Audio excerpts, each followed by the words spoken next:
లేకపోతే రేపు చంద్రబాబును పొరపాటుని గెలిపిస్తే అతను రాడు ముఖ్యమంత్రిగా. ఆ పనికి మాలినాడు ఉన్నాడు కదా, చదువు సంజయ్ లేనటువంటి వాడు. ఆయన తీసుకొచ్చి, ఆ పిచ్చోడిని తీసుకొచ్చి, ఎవరు లోకేష్ని, వాడిని తీసుకొచ్చి ముఖ్యమంత్రిని చేస్తాడు. లేకపోతే పెళ్ళాం అన్నం కూడా పెట్టదు అతనికి, బయటికి తింటే పరిస్థితి ఉంది.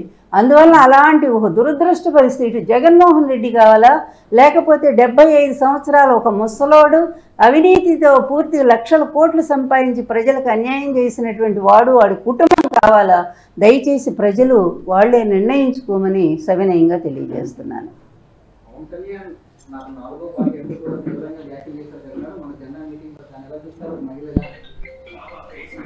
అదే చెప్పాను కదా, ఇంత చెత్త మీటింగు, ఇంత అసభ్యమైనటువంటి మీటింగు ఎప్పుడూ చూడలేదు మేము. పవన్ కళ్యాణ్ ఎంత దిగజారుడు మనిషి అనేది మాకు కూడా మొదటిసారిగా అర్థమైంది. ఎందుకంటే మా ఇంట్లో కూడా ఉన్నాడు ఇలాంటి పిచ్చి పిచ్చి మాటలు మాట్లాడేవాడు బాలకృష్ణ.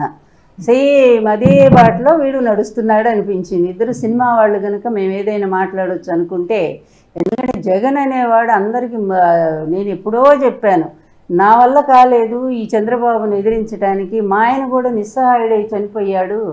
అందువల్ల ఈరోజు నిజం చెప్పాలంటే అతన్ని భయంతో పరిగెత్తేటు చేస్తూ నిద్ర లేకుండా చేస్తుంది ఒక్క జగన్మోహన్ రెడ్డి చంద్రబాబుని. నిజమైన మొగుడు చంద్రబాబుకి జగన్మోహన్ రెడ్డి అని చెప్పి ఎప్పుడో సభలో చెప్పాను. ఈరోజు చెప్తున్నా, వస్తే నీకు కూడా అతనే మొగుడవుతాడు తప్ప పెళ్ళంగా మాత్రం రాడని గుర్తు. అయిపోయింది నీ పరిస్థితి, అయిపోయి నువ్వు 24 సీట్లే ఎక్కువ అనుకుంటూ పాపం సంబరపడిపోతున్నావంటే ఇది జగన్, ఇది గొప్పతనం అని చెప్పి అర్థం చేసుకో. అంతేగాని పిచ్చి పిచ్చి మాటలు మాట్లాడుతూ నిన్ను నువ్వే తక్కువ చేసుకొని రకరకాల మాటలు అనిపించుకోవటానికి మాత్రం ఆస్కారం ఇవ్వ పవన్ కళ్యాణ్. నీ కళ్ళు తెరుచుకో. ఎవరు ఎంత చెప్పినా కూడా నీకు బుద్ధి జ్ఞానం అనేది లేదు. అది పూర్తిగా మేము మొన్ననే వ్యూహం దానికి వెళ్ళాము, మేము ఆ ప్రీవ్యూకి వెళ్ళాను. అందులో చెప్తాడు పవన్ కళ్యాణ్కి ఎవరు శత్రువులో ఎవరు మిత్రులో కూడా అర్థం కాదు అని చెప్పి ఆ పాత్ర పెట్టాడు రామ్ గోపాల్ వర్మ గారు. చాలా సరదా, అతని పాత్ర వచ్చినప్పుడల్లా జనాలు బాగా నవ్వుతూ ఉన్నారు. సామాన్య ఆంధ్ర రాష్ట్ర ప్రజలు ఎలా బతకగలుగుతారండి? మీరే ఆలోచించండి. మలాంటి యువతి యువకులకి స్కిల్స్ ఎలా వస్తాయి, జాబ్లు ఎలా వస్తాయి? నారా చంద్రబాబు నాయుడు గారు చేసింది ఏంటి? ఆయన తెచ్చింది అభివృద్ధి, ఆయన చేసింది సంక్షేమం. ఆయన లక్షలాది మంది యువతి యువకులకి స్కిల్స్ వచ్చేలాగా, శిక్షణ వచ్చేలాగా చూశారు. వాళ్ళకి జాబ్ ఆపర్చునిటీస్, అది కూడా పెద్ద కంపెనీస్లో జాబ్లు వచ్చేటట్టు చూశారు. అభివృద్ధి చేయటం నేరమా? సంక్షేమం చేయటం నేరమా?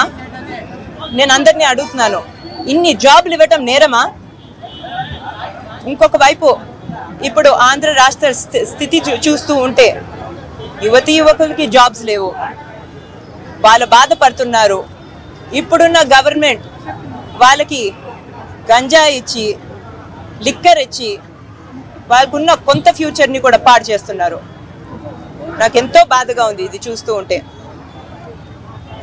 ఇప్పుడు మనం చూసుకుంటే నారా చంద్రబాబు నాయుడు గారు ఇక్కడ రాజమండ్రి జైల్లో ఉన్నప్పుడు ఇదంతా జరిగినా, ఇంత టార్చర్ పెట్టినా కూడా ఇంత పెద్ద స్థాయిలో ఇంతమంది ఇంత సపోర్ట్ ఇస్తున్నారంటే అది చంద్రబాబు నాయుడు గారి గొప్పతనం. అన్ని వర్గాల వాళ్ళు ముందుకొచ్చి వాళ్ళకి వాళ్ళే, మహిళలు కానివ్వండి, యువతి యువకులు కానివ్వండి, ఇక్కడ చూస్తున్నారు అందరూ మహిళలే, చాలా మంది మహిళలే. ఎవరైతే మామూలుగా ఇంట్లో ఉంటారో వాళ్ళకి వాళ్ళు బయటకు వచ్చి ఇక్కడ పీస్ఫుల్గా చంద్రబాబు నాయుడు గారిని సపోర్ట్ చేస్తున్నారంటే ఆయన తెలుగు రాష్ట్రాలకి ఎంత పని చేస్తుంటారో, ఎంత అభివృద్ధి సంక్షేమం చేస్తుంటారో మీరు ఆలోచించవచ్చు. అదే కాకుండా అంతర్జాతీయ స్థాయిలో తెలుగు వారందరూ, ఇంకా భారతదేశంలో ఉన్న ఐటీ ప్రొఫెషనల్స్ చాలా మంది దీన్ని ఖండించి చంద్రబాబు నాయుడు గారికి సపోర్ట్ చేయడం జరిగింది. వాళ్ళందరికీ నా ధన్యవాదములు.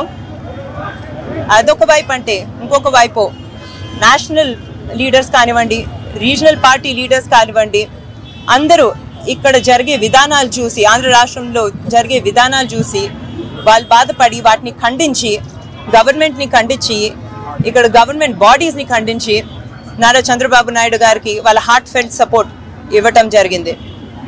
నారా చంద్రబాబు నాయుడు గారిని ఇంతగా సపోర్ట్ అందరినీ, ప్రత్యేకంగా మహిళల్ని ఎవరికైతే పోలీసులు ఇబ్బంది కలిగించారో వాళ్ళందరూ నిన్న మన బెన్ సర్కిల్లో కానివ్వండి, ఈరోజు గుంటూరులో కానివ్వండి, ఇక్కడ రాజమండ్రిలో కానివ్వండి, బయటకు వచ్చి ఆయన్ని ఎంతో సపోర్ట్ చేస్తున్నారు. అందరికీ నా ధన్యవాదములు.